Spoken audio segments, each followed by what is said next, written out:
Fatiha.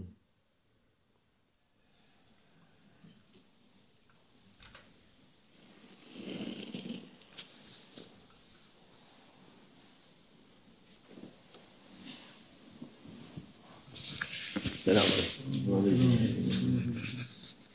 أعوذ بالله من الشيطان الرجيم. بسم الله الرحمن الرحيم والصلاة والسلام على رسول الله محمد سيد الأولين والآخرين. مدد يا رسول الله، مدد يا سادة أصحابه، مدد يا الدستور ولا شاء الله فاز حسن شو محمد المدد. طريقتنا الصحابة والخير في الجميع. قال الردوا نعمل غير ردي كنا نعمل. صدق الله العظيم. Allah Azze ve Celle buyuruyor, kıyamette insanlar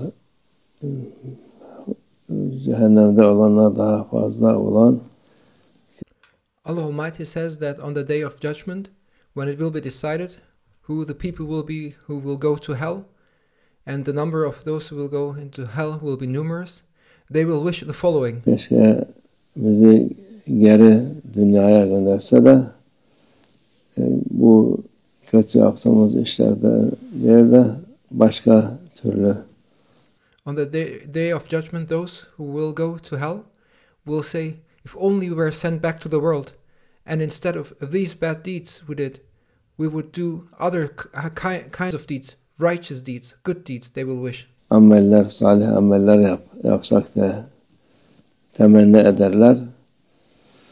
Ama oraya gittikten sonra insan bir denemez. But after a person goes there, after a person went to the hereafter, they cannot return. Için dünyadayken yaşarken insan kıymetini bilecek, hayatının kıymeti. For that reason, while still one is in this world, while living, a person must know its value. İbadetle Allah Azze ve Celle'nin yolunda olmakla. And the value of life finds its worth through worship by being on the path of Allah Almighty. Kıymet bulur. Kıymetsiz, lüzumsuz hayat nedir? And what is a worthless, useless life? Allah Azze ve Celle'den uzak, ibadetlerden uzak, taatlardan uzak, iyilikten uzak. A worthless, useless life, it is a life far from Allah Almighty. It is a life far from worship, far from obedience, and far from goodness. O hayat 5 para etmez. That life isn't worth 5 cents. Zaten boşuna geçmiş olur. It's a life that is spent in vain. Hayat dolu olacaksa, faydalı olacaksa daima Allah Azze ve Celle'nin yolunda olmakla. If life is meant to be fulfilled, if life is meant to be beneficial, then that life must always be being on the path of Allah Almighty. Öteki türlü bir fayda diye bir şey yok. Without being on the path of Allah Almighty, there is no such thing as benefit. Zarardan başka şey değil. Without being on the path of Allah Almighty, life is nothing but harm. Zarar ve kötülük hem kendisine hem başkasına. Without being on the path of Allah Almighty, life is nothing but harm and evil, both to oneself and to others. Mümin daima faydadadır. Fayda olur. Mümine ne olursa olsun. A believer is always in a state of benefit and is always in a state of, and everything is beneficial for a believer, regardless of the circumstances and the environment. Onun Allah yolunda olduğu için Allah her şeye yaptığı amellere, niyetine bile sevap yazar. A believer is always in a state of benefiting, whatever happens, because a believer is on the path of Allah Almighty, and Allah Almighty writes a reward for their deeds and even for their intentions. Bir niyet etti, bir şey yapayım, yapamadı mesela, onun bir sevap yazılır.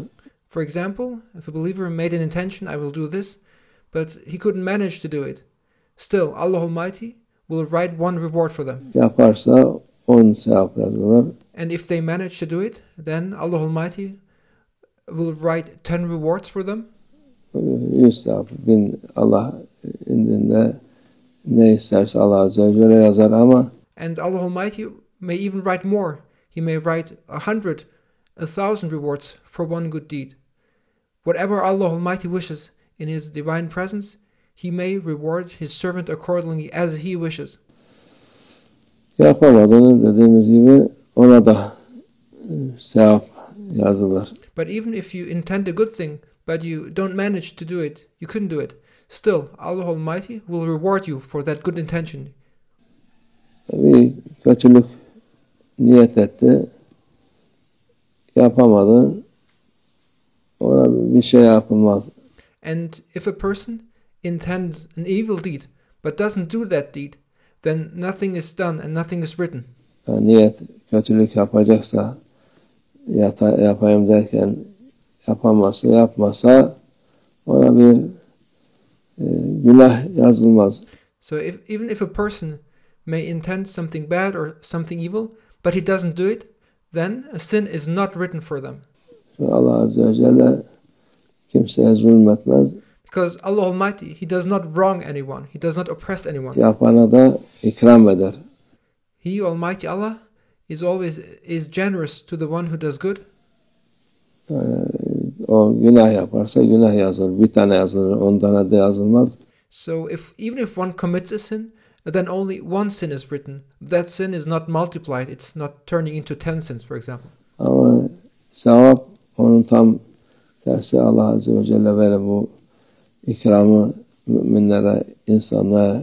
But when it comes to a good deed, it's the complete opposite. Allah Almighty may multiply the rewards of a single good deed as He likes. And this is Allah Almighty. This is Allah Almighty's generosity. He gives to the believers. Vermiş, insanlar da kıymet bilmiyor. Kıymetsiz bir hayat yaşıyorlar. But people do not appreciate this value. People lead and live a worthless life. Allah doğru yoldan ayırmasın. May Allah Almighty not separate us from the right path. Allah niyetimize göre versin inşallah. May Allah Almighty grant us according to our intentions, inshallah. Allah tevfik. El Fatiha.